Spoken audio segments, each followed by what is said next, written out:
Voici dans un nouveau chapitre, présentation, hop, présentation et prérequis. Et dans cette vidéo présentation d'Exchange 2016, nous allons voir ce que c'est Exchange 2016 et nous allons faire un petit peu une revue de l'historique des différentes versions d'Exchange depuis la première édition jusqu'à la version d'aujourd'hui avec les différentes évolutions au fil du temps.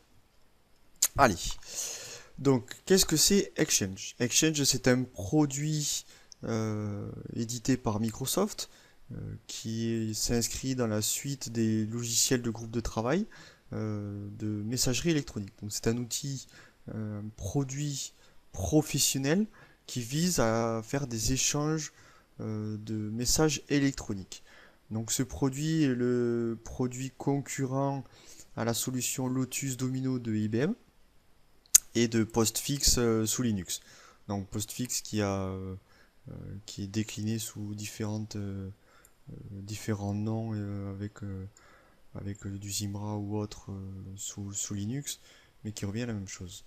D'après les chiffres que moi j'ai trouvés sur 2015, il y avait environ 52-53% de parts de marché qui étaient détenues par Microsoft Exchange en entreprise, quarantaine de pourcents pour la partie Lotus Domino de IBM et les à peu près 10% restants qui étaient pour la partie open source basée sur du postfix.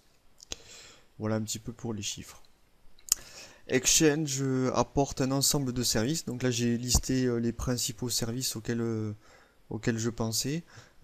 Exchange, ben, comme on vient juste de le dire, c'est un produit qui vise et qui permet justement d'échanger des messages électroniques, que ce soit au sein de l'entreprise pour échanger des messages entre les différentes personnes et les différents services, que ce soit sur une utilisation basique euh, d'utilisation de messagerie, d'information, de newsletter ou autre, ou alors via l'échange de messages électroniques vers l'extérieur.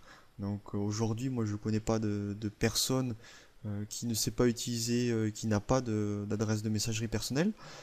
Et en entreprise, je ne connais pas de personne non plus, et d'entreprise non plus qui n'a pas de système de messagerie électronique, parce que aujourd'hui, que ce soit de la messagerie électronique locale, donc une entreprise qui détient sa propre organisation de messagerie, ou une solution payée via des fournisseurs au cloud, comme Office 365 par exemple, je ne connais pas d'entreprise qui n'en a pas. C'est le remplacement du fax. Et aujourd'hui, les utilisations basiques sont toujours comme au début de l'échange de messagerie électronique. Les choses basiques que je peux vous citer, c'est l'envoi d'un bon de commande, l'envoi d'une communication, d'une invitation à un client, des échanges d'informations, tout simplement. Voilà. Donc Exchange apporte également aussi un service de gestion de ressources. Donc là, pour ceux qui ne connaissent pas, en fait, pour l'expliquer simplement, Microsoft l'a mis en place tout d'abord pour gérer des salles de réunion virtuellement.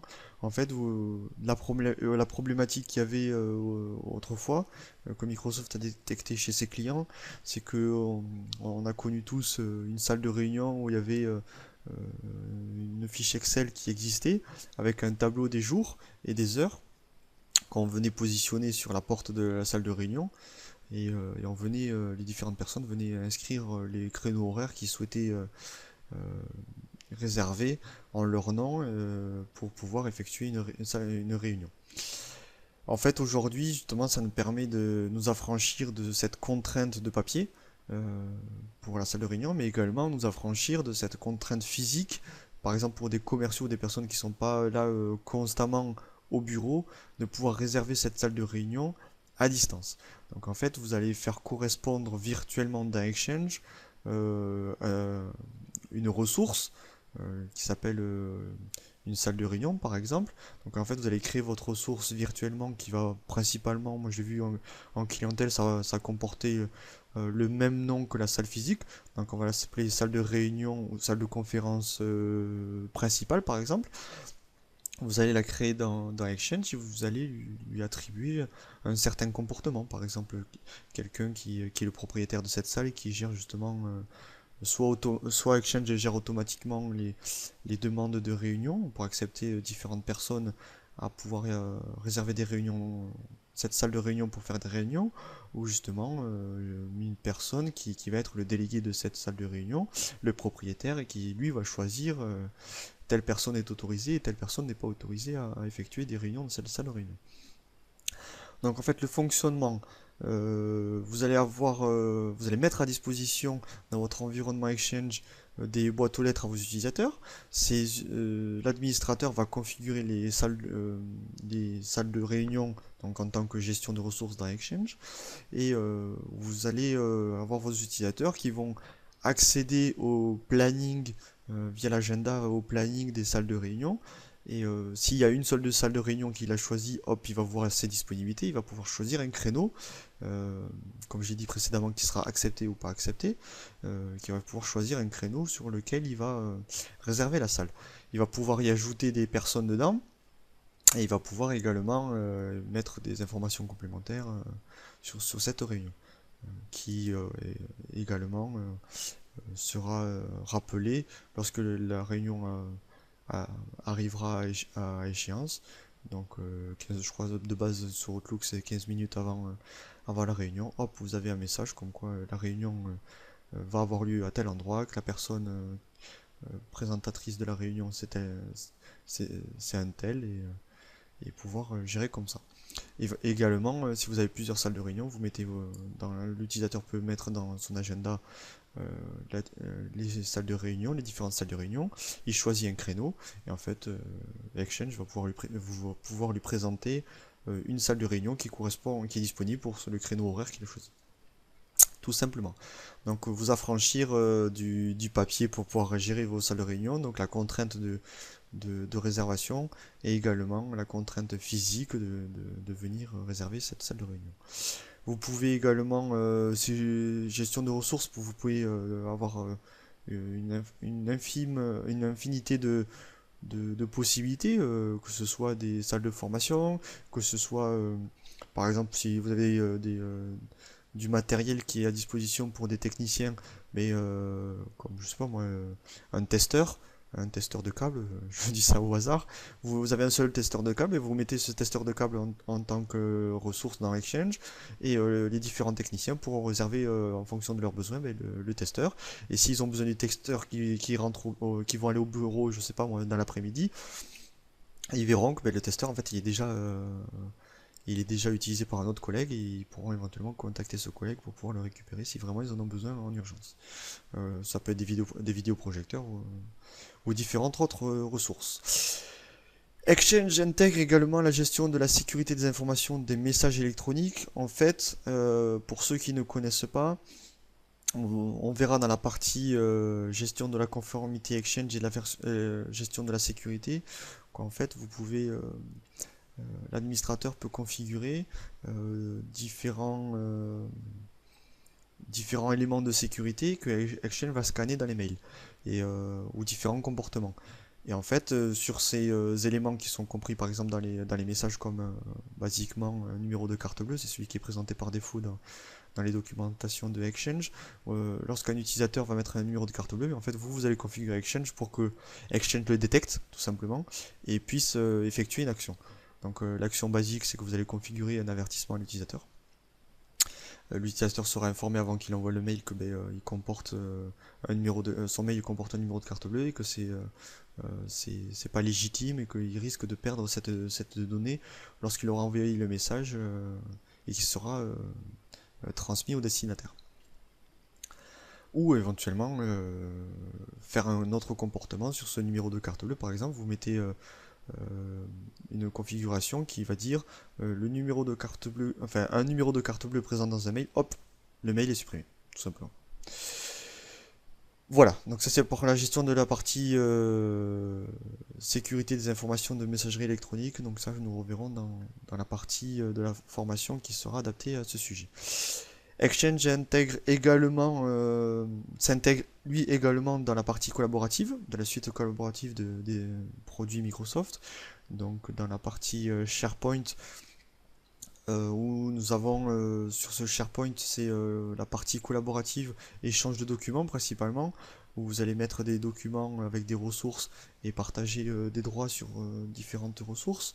Et bien en fait, plutôt qu'aller mettre des documents, je prends allez, un exemple d'un Word, vous allez mettre un Word dans un mail en pièce jointe, vous allez l'envoyer à une personne pour qu'il vous rajoute sa partie à lui, qui va vous renvoyer, que vous allez corriger et faire plusieurs échanges, une dizaine d'échanges. Mais en fait, si le message il fait 5 mégas, ça va vous prendre des ressources pour pouvoir faire transiter le mail à chaque fois. Donc vos serveurs, ça va les charger. Ça va vous prendre également des ressources pour pouvoir stocker ces différents messages dans Exchange. Alors que là, et aussi pour les versions, les histoires des versions. Et alors que là, si vous liez Exchange à SharePoint, vous mettez le document dans SharePoint. SharePoint s'occupe de la partie droit, partage, etc. La partie versionning. Et en fait, vous allez tout simplement dans votre mail mettre le lien SharePoint du document dans votre mail. Exchange s'intègre également dans la partie Office Online. Donc en fait, cette partie-là, c'était anciennement nommé Office Web App. Et bien, la partie Office Web App, c'est vous allez mettre un serveur ou plusieurs serveurs, donc une ferme de serveurs Office Online, et vous allez avoir la possibilité dans les pièces jointes Exchange, donc de type Office, Word, Excel, PowerPoint par exemple, vous allez pouvoir éditer, enfin les utilisateurs qui ont des pièces jointes comme celle-ci vont pouvoir éditer et lire ces pièces jointes directement en utilisant ce Office Online. Donc en fait, c'est à peu près le même rendu, la même utilisation que si vous avez une boîte aux lettres sur Office 365 pour ceux qui connaissent. Donc en fait, le Exchange va pouvoir utiliser Office Online pour pouvoir lire la pièce jointe et va vous donner un rendu un peu équivalent au rendu que vous avez lorsque vous êtes sur Office 365. Exchange s'intègre dans la partie communication unifiée, donc la partie Skype, où justement si vous intégrez Skype avec Exchange, vous allez pouvoir mettre justement la possibilité de pouvoir directement depuis Exchange lancer un appel vers une personne. Si vous configurez justement la partie passerelle pour pouvoir avoir un numéro de téléphone, mais vous pouvez directement depuis Exchange, vous avez vos ressources Exchange, vos utilisateurs, les personnes que vous connaissez, je sais pas, dans un mail, vous cliquez directement, la personne du service comptabilité vous a écrit un mail vous demandant des informations, vous voyez que la personne est en ligne dans votre Outlook, parce que Outlook est lié justement à Skype, pardon. Vous allez voir que la personne est en ligne et plutôt que lui répondre peut-être une information qui sera pas exactement l'information qu'il avait besoin, vous vous dites plutôt que je lui envoie l'information maintenant et qu'il la voit demain ou après-demain et que ça sera pas encore l'information qu'il souhaite précisément, mais vous voyez qu'il est en ligne, la personne est en ligne, hop, on le clique dessus, on fait un petit appel Skype et on peut communiquer avec la personne.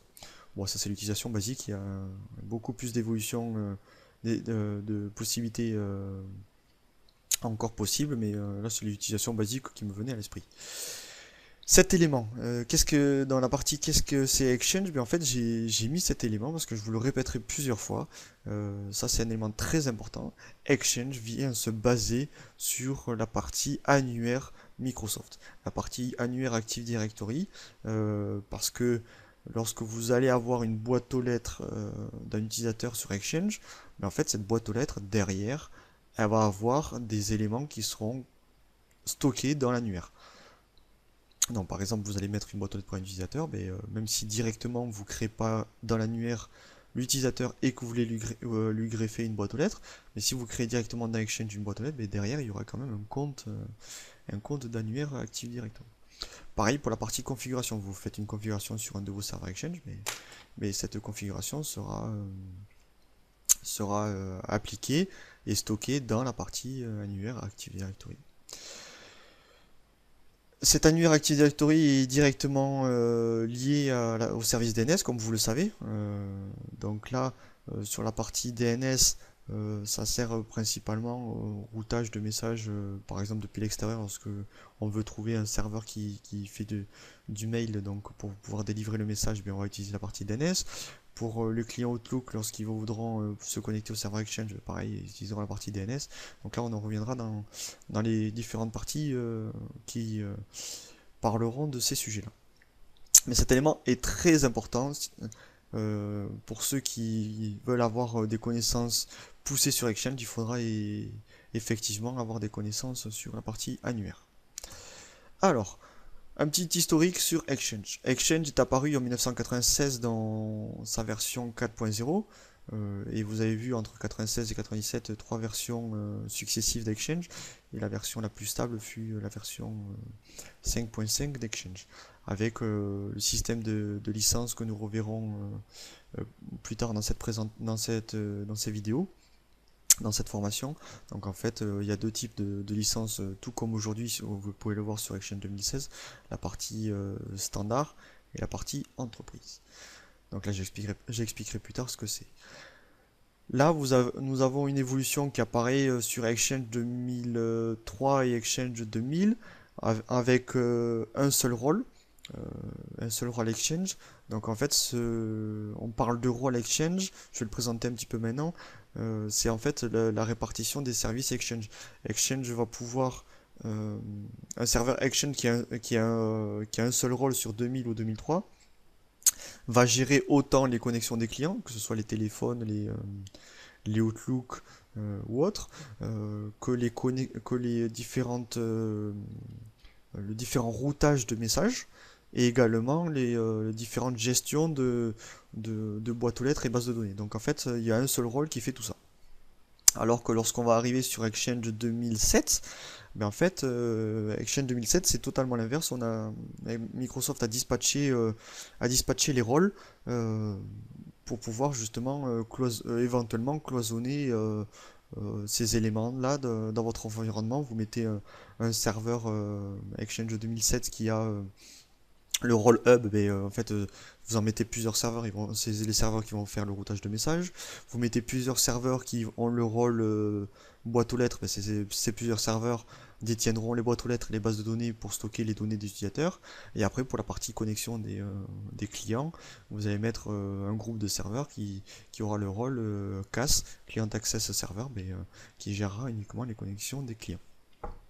Tout simplement. Donc en 2010, ils ont fait l'inverse, ils ont réduit un petit peu ces rôles. Et je reviens sur la partie 2007, en fait, c'est là qu'est apparu les premières versions de Exchange administrables via le PowerShell, avec les premières versions de PowerShell et les premières versions de haute disponibilité qui étaient très compliquées à mettre en place et qui n'étaient pas fiables.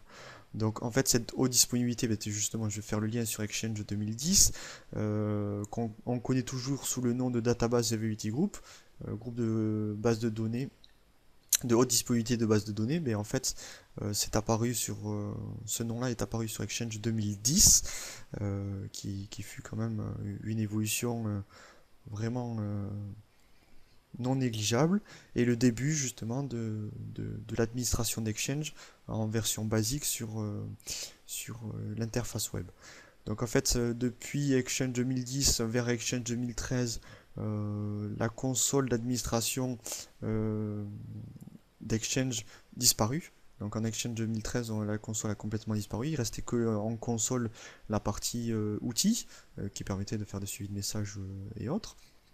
Et toute la configuration se faisait via l'interface web, via le service web 2IS, où on faisait la configuration de notre serveur Exchange. Et tout ce qui est depuis Exchange 2013, donc soit Exchange 2013 ou Exchange 2016, tout ce qui est configuration avancée de Exchange se fait uniquement via PowerShell. Lorsque vous voulez faire vous avez des environnements de grande envergure, vous voulez des configurations vraiment très spécifiques, mais en fait il faudra faire vos configurations via PowerShell. Et lorsque vous voulez faire des scripts, par exemple, vous allez attaquer vos Exchange en PowerShell, faire vos configurations en PowerShell et mettre en maintenance et les choses comme ça. Donc en Exchange 2013, on a eu encore une réduction de rôles. Donc là, on a vu juste principalement les rôles Age, les rôles Mailbox et les rôles CAS.